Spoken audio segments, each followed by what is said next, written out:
Hi everyone, Kathy here. The other half of Cycle Across Oz, although my main job is chief cook and bottle washer.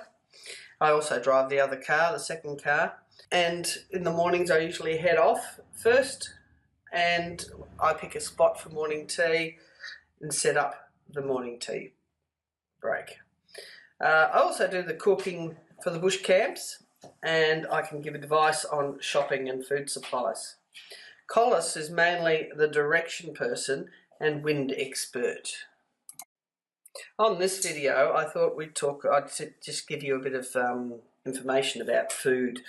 Past riders know the routine, but new riders can be concerned regarding food supply and how it's carried, etc. So what I'd like to say first off is that on day one there's no need to have done any shopping previously, as we will be supplying morning tea at Macca's and then we'll stop at a bakery somewhere for lunch and we'll be supplying dinner that night. And you also will have a chance to go shopping at the IGA, which doesn't close until 7 p.m. And I can help with suggestions of what to buy and how much. On our itinerary that we'll send to email to all the riders, it will tell you when to shop and when not to shop, etc. All riders get supplied with a food box. Now these food boxes aren't huge, but they will hold the average can. So that's how high they are usually, and you can fit quite a few cans in there. But we also carry some larger boxes which are a shared space. So for the bigger things like fruit and veggies, we have one box, and for bread and cereal we have another. We usually suggest with cereal you take it out of the cardboard boxes, etc., because it fits better.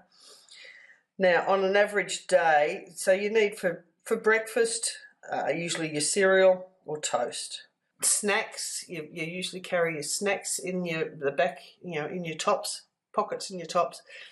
And then of course we supply morning tea, and morning tea is usually quite a big affair.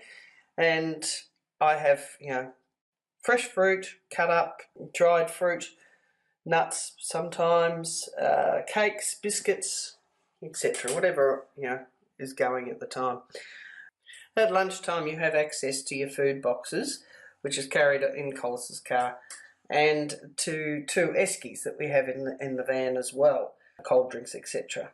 In the evenings, most riders prefer to go out. They don't want to have to do too much cooking, but some people do like to cook, and they like to cook for other riders as well, some of them.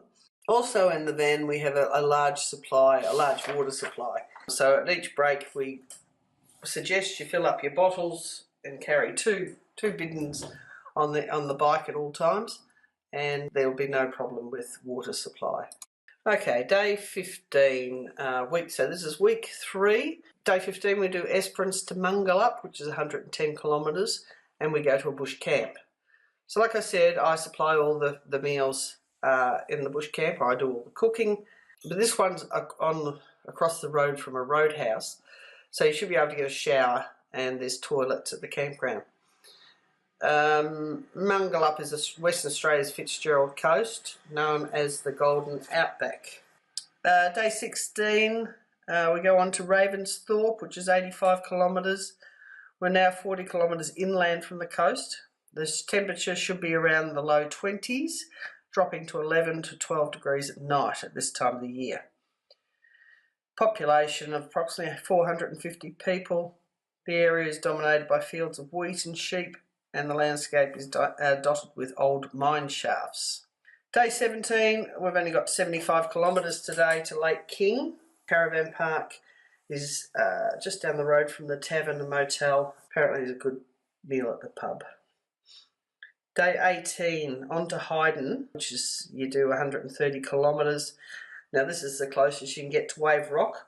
Tomorrow, day 19, we have a rest day there, and there's lots of attractions, tourist attractions to do around the area. On the rest day, Cycle Across Oz will provide dinner and probably a barbecue or something. Day 20, onto another lake today, which is Lake Grace, another 100 kilometres. This is on the eastern wheat belt region, and there's an IGA in town for any food shopping you need to do. And day 21, Lake Grace to Ongerup, 125 kilometres. The population here has gone down to about 150 people. But there's a pub, and the town is home to Mallee Fowl Preservation Group. So I hope this information's been helpful to you, and we will get some more information on week 4, probably next week. Okay, see ya.